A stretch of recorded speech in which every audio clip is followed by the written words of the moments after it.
Hello and welcome back into Fable Anniversary. So last episode we started our adventure and we actually completed our first quest, the Wasp Queen quest I believe it was called, and now we've made it to Bowerstone. So in the last episode we did talk to Maze, so we got that out of the way, but there's actually quite a few things that we can do here. And one of the things that Maze recommended we do is upgrade some of our equipment. So we're going to go do that pretty shortly here. But there's a few things that we can explore. And one of the first places that I want to go is actually here to the Armorer. He's actually called the Tailor, but he's the Armorer. So this is where we can... This is one of the people that we can buy all of our various sets of armor and other stuff like that. So we can get things like plate chest piece and leather chest pieces and things like that. So we don't have a whole lot of cash, so we're gonna have to come up with some before we do that. And I will show a way that we can do that relatively quickly.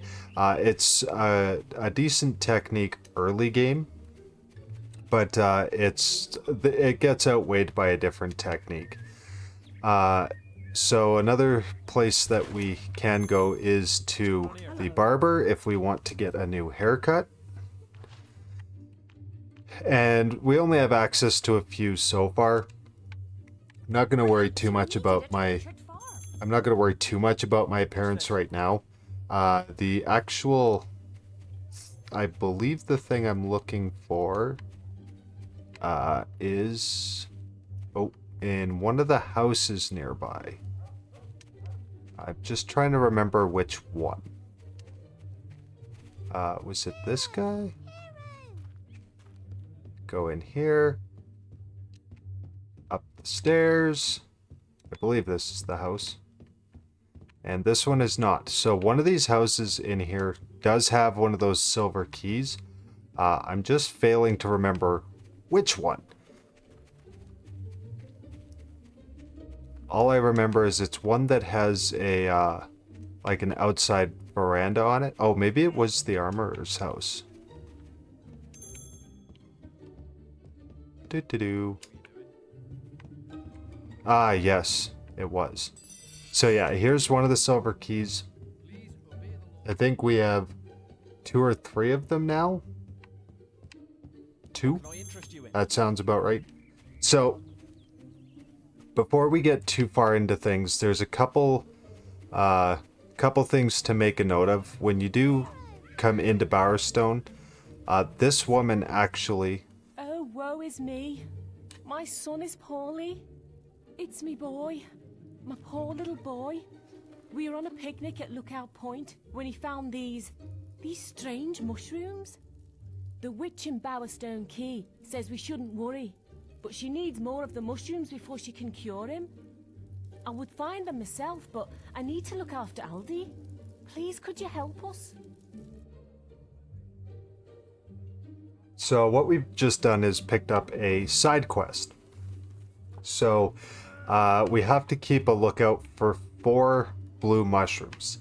And they're kind of out of the way, but not really that hard to find. Actually, one of them we actually do believe should be collecting later this episode.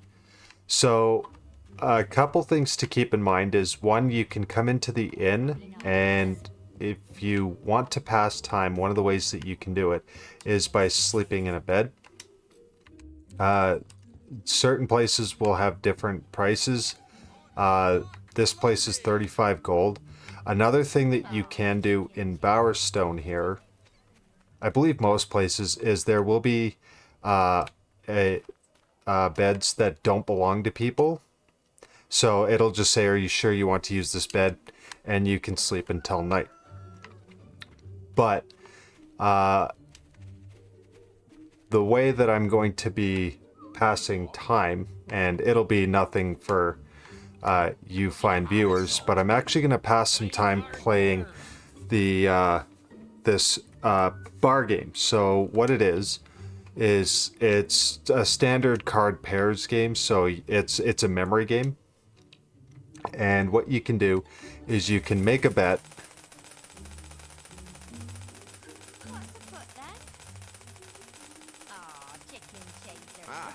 There we go.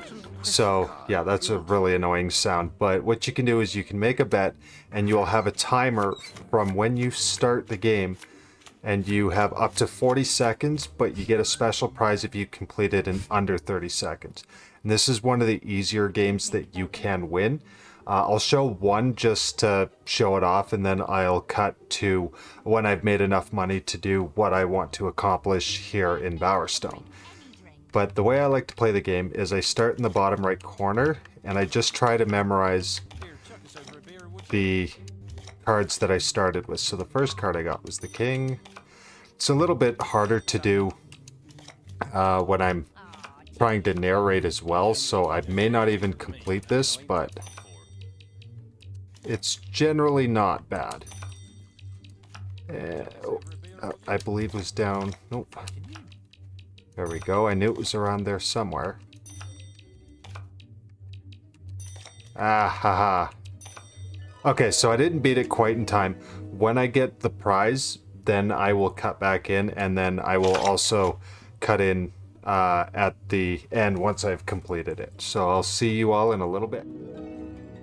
Okay, so just a quick cut in. So actually this was my second game. I got it in 26 seconds, which is under the 30 seconds that you need. And when that happens, you get an extra prize. So this is the hero dolls. So this is another side quest that we're just starting. We'll get the notification for it in a little bit on starting it, but there's bar games throughout, or I guess they're tavern games, throughout Fable, and beating the game master's game within a certain requirement will get you one of these dolls. So yeah, I just thought I'd show that off real quick, and I'll cut back when I'm done here in the tavern. You're now renowned enough to use this.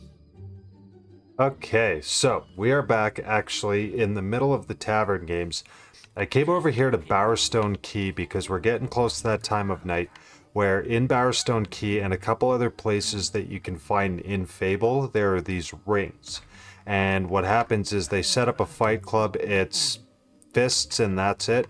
And yeah, basically you'll go through a set of competitors, and if you win, then you can advance on to the next one. So welcome to the Fist Fighters gang. It's for people who like to mash each other's brains out. And it's a place where we hone our unarmed combat skills. It's also damn good fun. Now, I'm the head of this Fist Fighters gang. Those knuckles look plenty good to me. You're in. You up for a bit of a scrap? If you want to join in some senseless brutality, it'll cost you 50 gold. You'll get gold for every round you win, and even more if you can avoid getting hit. Stay. So, you want to fight or what? You might be a powerful hero, but this is a contest of skill. Our punches might not hurt you much, but they still count. Time to loosen those teeth. okay, so yeah, after all that, that was the introduction for that. And yeah, so it's pretty simple. It's like all the other basic fights. You gotta be careful with these guys. Oh, helps if I do this properly. So yeah, for every round that you don't get hit, you'll earn some extra gold, but the important thing is more to win the fight. So I totally was hitting the wrong button trying to throw a swing. Maybe I'll have a little bit better luck with this round, but most of these guys are pretty simple. Yeah, like you can see, like especially in this first one, they're really not much at all. You do have to be careful when they do go to swing at you first, is they'll throw a punch and then they'll combo to a second punch, so that if you're trying to avoid getting hit, you'll just have to keep that in mind. There we go. Oh, still got hit. That's unfortunate. I'll take care. Yeah, so the first one you only have a few guys, and then you take on the leader. He's a little bit tougher. Like yeah. So there's that combo I was talking about. But once he's done that combo, you just kind of just keep swinging for the fences, and should be no problem at all. Knuckle power you got there. The gold's yours. Alrighty, so we got our fist fight level 1, and when we get to the next one, then we'll be able to take on ring level 2. I believe there's 4 in total. So yeah, this was something I wanted to show off and just didn't want to miss the opportunity for it. So again, back to the original plan. Once I go back to the inn, I will cut back into when I'm done making a little bit of money off of the tavern game. Okay, so I just finished up with the card pair game, so I now have just about 6,000 gold, so that should be a good starting point for me. There's a few things that you can do here. So you've got the Cullis Gate, which will take you to any number of warp points. It's actually just about to become morning for everybody to start coming out. I do need to wait a moment for that to happen. So what we're going to do is actually head back over to Bowerstone Key so we can go talk to the witch, which is the next step in the mushroom quest. So yeah. No, don't tell me. You were sent here by an irritating young lady. The one with the comatose kid. Don't look so surprised. I am a witch, you know. I read tea leaves on Thursdays. Besides, you're not the first fool she sent my way. Find me 4 blue mushrooms, and I can brew up an antidote. But there's no hurry. The stuff won't kill him. The little tyke's probably having the time of his life. Alrighty, so yeah, so that's the next step. We have to activate that dialogue, and we'll continue on with the Blue Mushroom quest. It is more of a side thing, but we will keep track of it as we go so that we can complete it right away. But yeah, it sounds like those were a very special kind of mushroom, so I guess it's not all bad for the kid.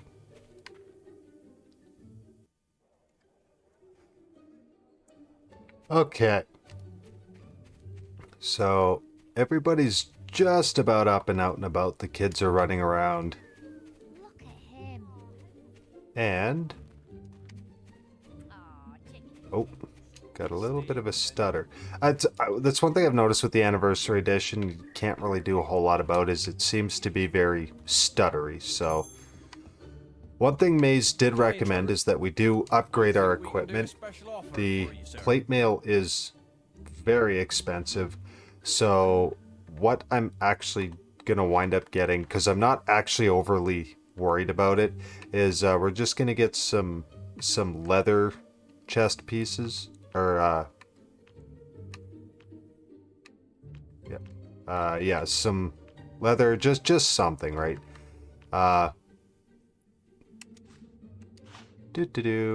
Leather gauntlets. You can buy different ones throughout Albion. There's bright and dark as well, so they'll impact your alignment. I'm not as worried about that right now, so we're just gonna go with making sure that we've got some kind of protective ability for us. Okay. And if we just go straight over to outfit. Oh yeah, we do have a free apprentices outfit as well. You start with that. But we'll just go with the leather suit. A little bit of an upgrade. Doesn't need to be a whole lot. You really don't need it too much at the beginning of the game. But as we go along, you'll want that defensive power a little bit more. Same thing with coming to see Alvin over here. You can immediately replace your katana. He offers iron longsword, iron cleaver, iron axe. But you know what? I think... oh, I could actually go straight up to I don't want to break the game too much. We'll just go up to a steel longsword. We'll worry about all the extra stuff as we go along. If I start to find I need to upgrade my equipment, then I will not be shy about doing that. Oh, nope. There we go. And oh yeah. I'm sure I can upgrade that longbow here too as well. I'm pleased to serve you. Oh yeah. And we'll just go with the oak longbow for now. Again, I'm not trying to break the game or anything. Become way too overpowered, because that's one thing about this game is if you can put the patience into getting enough money right off the gate, you are not going to struggle with this game much at all, because you're just going to be so bulky and hit so hard. What? Oh, hello, forgive me. I'm Mr. Gout, the headmaster of the school here. Not that it's much of a school these days, the way Lady Grey keeps slashing our funding. Can you believe she sold half our library? As if mansions were more important than the education of our children. Anyway, if you could donate any suitable books you find on your travels, you'd be doing us a great favor. Okay, so that actually was the other side quest that I was looking to go start here before leaving Bowerstone. Normally, Mr. Gout is up in the school way up here, and I was actually heading my way up here because another thing that you can do in each of the towns is you can purchase property. So, you know what? Sure. Sure, we'll rent it out. Why not? Bruce, prove. Nope, I don't have enough for that, so that's okay. So what'll happen is every day, once somebody lives there, I can come by each in-game day and collect rent. It'll stack up for 3 days, and then it won't generate any more. So you have to come back and check that relatively regularly. But you know, if I happen to wander back in through and I need a few bucks, then that's somewhere I can do that. That'll be more important for something else later on. But we're going to come in here, and one thing you want to do is always buy the maximum you can for potions, and we're going to buy one of these red roses for something later on. So yeah, so I think that's gonna do it. We basically got to start on everything that I wanted to here in Bowerstone. So when we come back in the next episode of Fable, we'll actually be back at the Heroes Guild so that we can collect our next quest card, and then we'll be able to start venturing out that way. So until the next one, getting ahead of myself. If you did like the video, don't forget to drop a like. If you really liked it and you're not subscribed yet, don't forget to subscribe on your way over to your next video so that you can catch all the updates as they come out. And until the next one, thank you and all the best.